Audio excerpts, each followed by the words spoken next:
Hi guys, this is Alea Jen and welcome back to my YouTube channel. So for today's video, ano nga ba yung pwede nating gawin or ang makakatipid tayo kapag meron tayong kuripot na amo na hindi tayo masyadong pinapakain ng tama. So guys, napakaano lang. Ngayon nakukuha ko na yung technique kung paano makakatipid dito sa Hong Kong, especially kailangan nating maging kuripot para meron tayong maipundar. So, yung amo ko is binibilan lang ako parati niya ng sardinas and then noodles. Ayan. So, yung Indomie. So, ilang ano pa yan, ilang linggo ba yan bago maubos. And, sa gabi, kumakain lang ako nung sa sabaw nga na baboy. So, ang pinoproblema ko lang is yung tanghali and almusal ko. Kaya, sa almusal guys, pwede kayo pag day off nyo, pumunta kayo ng Park and Shop. Merong stall dyan ng tinapay. And then hanapin nyo yung naka-push cart na puro mga tinapay. Kasi yun, bagsak presyo or naka-sale siya ng half price. Kasi ma-expire na siya. Pero yung expire niya kinabukasan. Pero kasi sabi ng kuya ko, kasi yung kuya ko nagtatrabaho sa supermarket, kahit ma-expire daw yan, may ilang araw pa daw yan na palugit and hindi naman ako namatay pa. Or wag, hindi pa naman ako nagkakasakit or ano. So, binibili ko yung may expire bukas na tinapay and makakain ko na siya ng mga 3 araw. So, pwede na yon. So, yung binibili ng amo ko sa akin kapag Lunes kasi binibilhan niya ako. So, Sabado day off ko, Linggo, wala akong tinapay niyan. So, yung tinapay is yung binili ko, yun yung kinakain ko. And then, Lunes, bibilhan niya ako ng tinapay kasi mamamalengke yan. Martes, ganun din.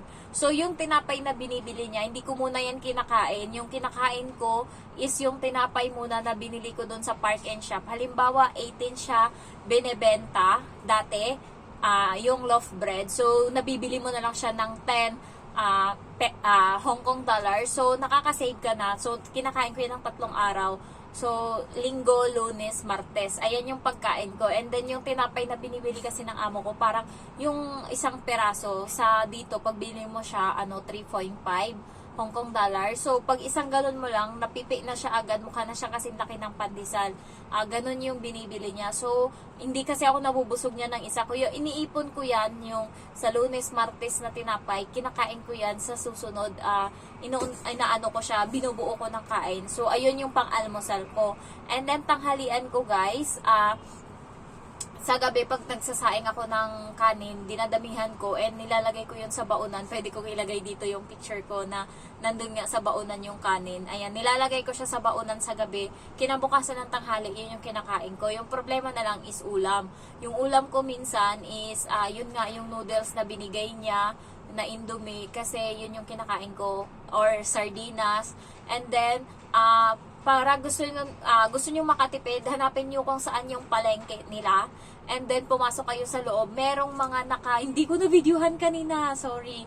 Merong, nakalimutan ko kasi hindi ko naman ine-excite na i-vlog ko siya ngayon. So, merong mga nakatumpok-tumpok doon na hipon, tig 20 Hong Kong dollar. Marami na, isang tumpok na. So, madami na siya, ilang kainan mo na. So, merong mga nakatumpok-tumpok dyan.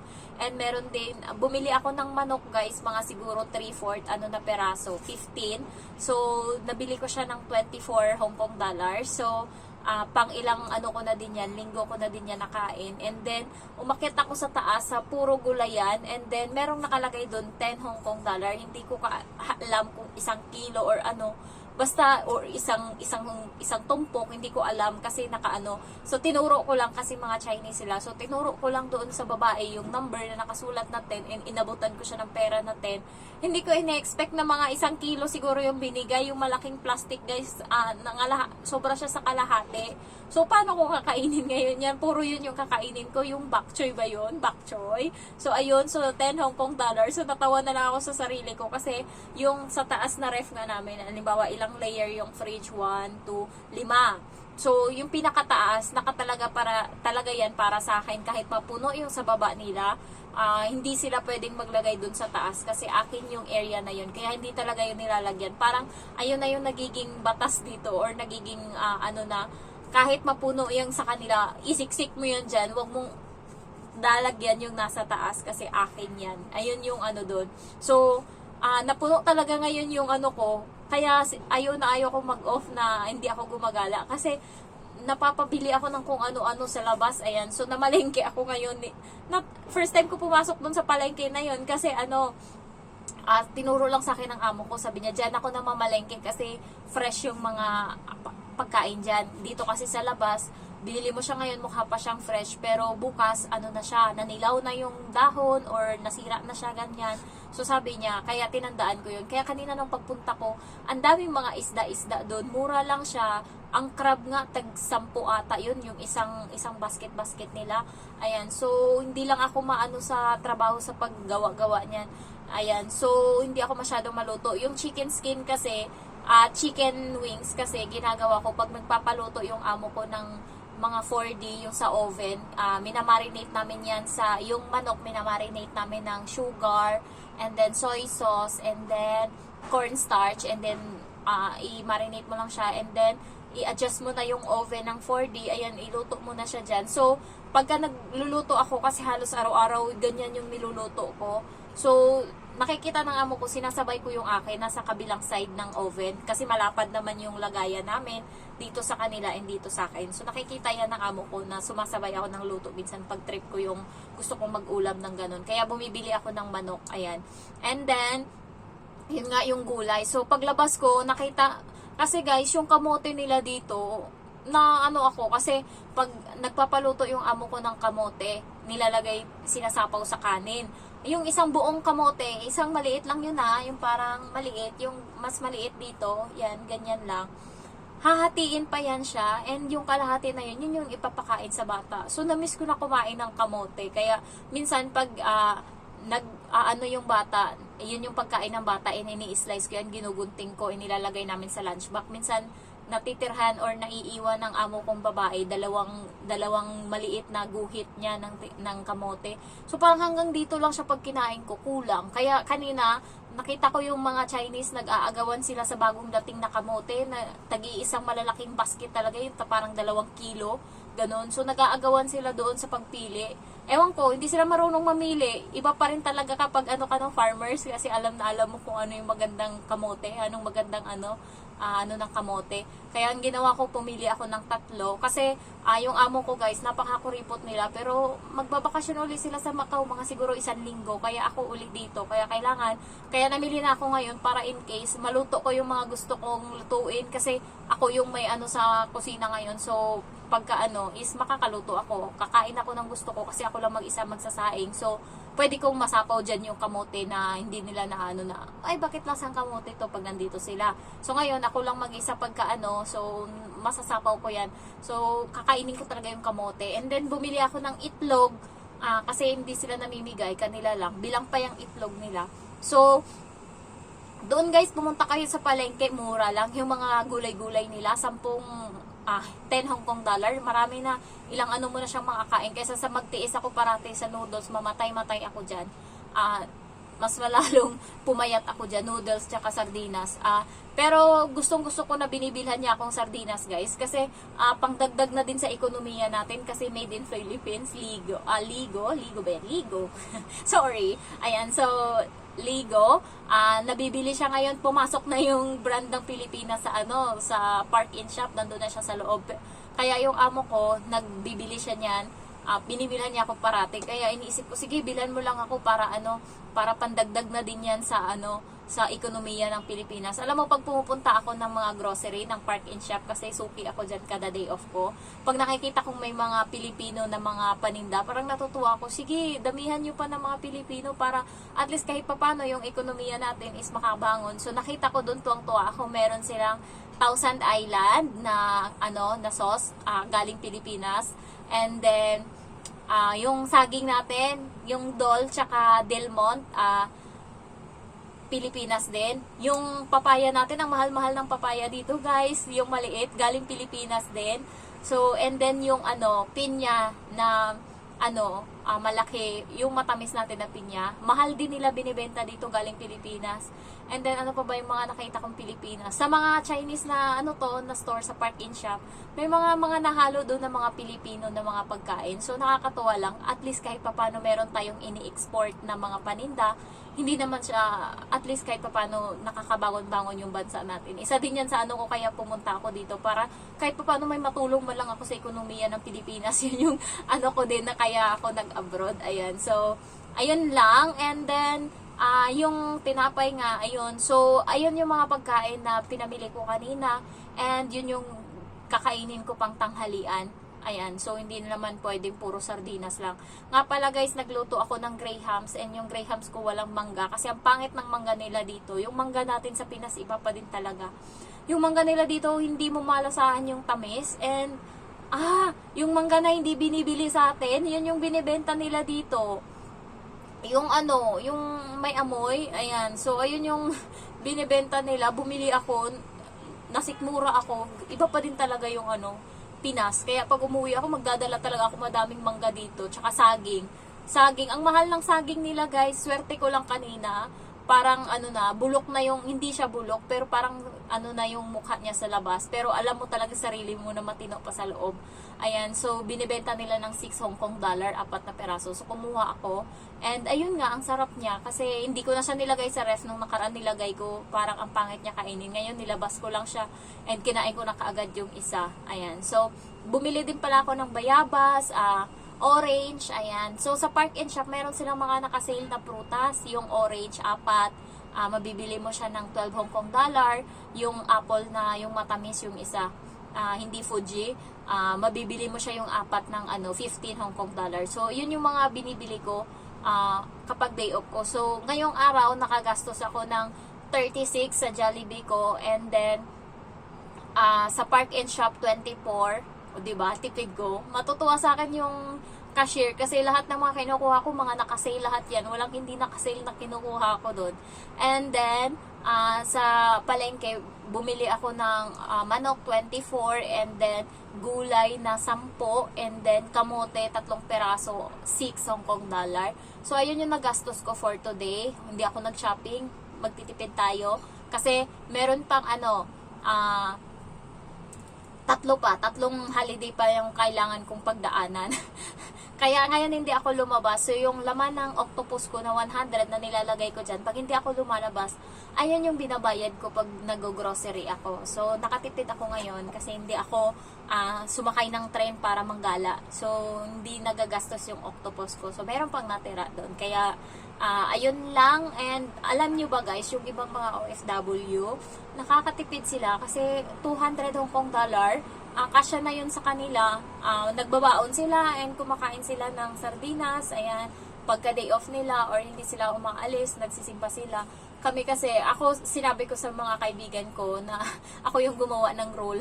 Sabi ko, sa isang buwan, isang beses lang tayo pwedeng gumala para hindi ganun kagastos. Ayan, kasi nung nakaraan, puro kami gala, nakaabot na kami ng Chunmun, yung malapit na daw yung sa China, sabi. So doon na kami malapit guys, gumala kami, and yung pinuntahan lang namin doon yung park. Ito kasing kaibigan ko, hindi siya sa hiking kasi nga daw, baka daw pumayat siya. Ayan. So, gusto ko naman yung hiking. Kaya minsan maiiwan talaga to, mag-hiking talaga ako. Ayan. So, ano pa ba? Makatipid din kayo guys pag kayong mga konting wag kayong luho-luho na wala namang kwenta. Yung isa kong kaibigan, bumili sa sentral ng kwintas tsaka hikaw. Yung mga binibenta doon na hindi naman totoo, yung pike-pike. Magkano yung benta sa kanya? 80. Tuwang-tuwa pa siya doon sa 80 Hong Kong dollar. Kasi daw, pina-discount na daw siya kay 100 daw yun. Diyos mio. Tapos nakatingin lang ako sa kanya. Tapos inaalok niya ako. Hati tayo, kasi pag dalawa bibilhin, 150 na lang. So, tuwang-tuwa siya. Hindi, bala ka dyan.